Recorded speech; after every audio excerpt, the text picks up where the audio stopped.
Chennai speed news.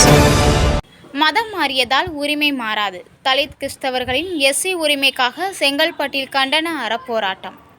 76 ஆண்டுகளாக தொடரும் கோரிக்கைக்கு தீர்வு காண வலியுறுத்தி செங்கல்பட்டில் தலித் கிறிஸ்தவர்களை பட்டியலினத்தவர் பட்டியலில் சேர்த்து அவர்களுக்கும் சமமான அரசியலமைப்பு உரிமைகளை வழங்க கோரி செங்கல்பட்டு மறைமாவட்டம் சார்பில் கருப்பு நாள் கண்டன அறப்போராட்டம் நடைபெற்றது.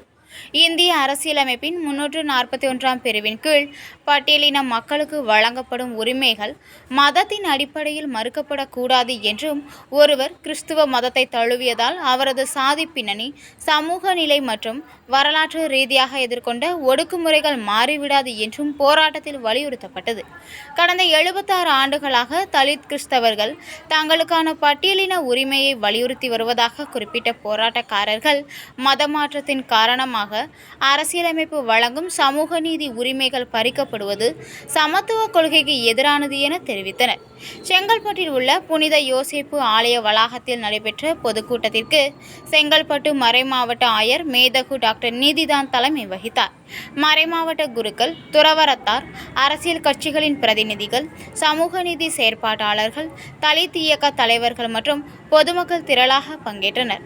நிகழ்வில் சிபிஐஎம் செங்கல்பட்டு மாவட்ட செயலாளர் பாரதி, மனிதநேய மக்கள் கட்சி மாநில செயலாளர் ஷாஜஹான், தமிழ்நாடு தீண்டாமை ஒழிப்பு முன்னணி மாநில பொதுச் செயலாளர் சுகந்தி, விசிக கருத்தியல் பரப்புக்குழு மாநில துணை செயலாளர் Ashok, doctor Yesumariyan, doctor Stephen Jayamaris, doctor Maryjohn மற்றும் தலைமை இமாம் அப்துல் அஹத் காஷிஃபி, காசிமி ஹஜ்ரத் உள்ளிட்டோர் உரையாற்றினர். அருட்பணி செல்வம் வரவேற்புரையும், பேரருட் தந்தை எஸ்தாகியூஸ் தொடக்க உரையும் வழங்கினார். இது ஒரு சாதாரண நாள் அல்ல, இது ஒரு கேள்வியின் நாள், இது ஒரு குரலின் நாள், இது ஒரு வலியின் நாள், இது நம் உரிமையை மீண்டும் வலியுறுத்தக்கூடிய நாள்.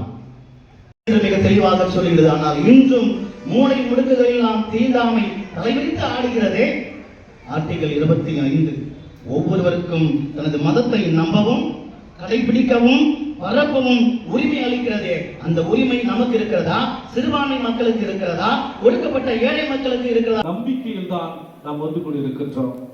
நமக்கு எல்லோருக்குமே தெரிந்ததுதான் ஏன் இந்த போராட்டம்.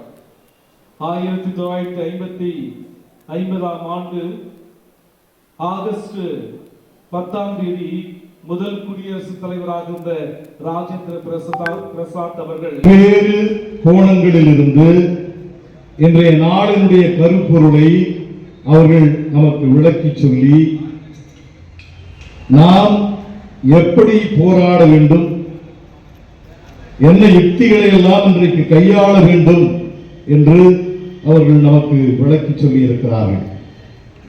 அன்பார்ந்தவர்களே, தலித் கிறிஸ்தவர்களுடைய விடிவு போராட்டத்தில் மட்டுமே இருக்கிறது. போராட்டம் இல்லாமல் நமக்கு விடிவு இல்லை என்பதை இங்கு பேசிய ஒவ்வொருவரும் ஆணித்தரமாக, அழுத்தம் திருத்தமாக நமக்கு சொல்லி இருக்கிறார்கள்.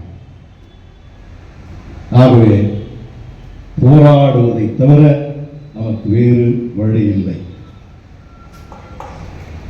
ஆண்டுதோறும் ஆகஸ்ட் திங்கள் 10ஆம் நாள் இங்கே தலித் கிறிஸ்தவர்கள் சகோதர சகோதரிகள், அவர்கள் மீது அக்கறை கொண்ட தலித் அல்லாத சகோதர சகோதரிகள், அருட்பணியாளர்கள், அருட் சகோதரிகள், புதுநிலை அன்பர்கள் எல்லாரும் ஒன்று கூடுகிறார்கள். ஆண்டுதோறும் ஒரு பேரணி நடத்துகிறார்கள், ஒரு பொதுக்கூட்டம் நடத்துகிறார்கள். இது ஒரு வாடிக்கையாகிவிட்டது என்று பல பேர் சொல்லலாம்.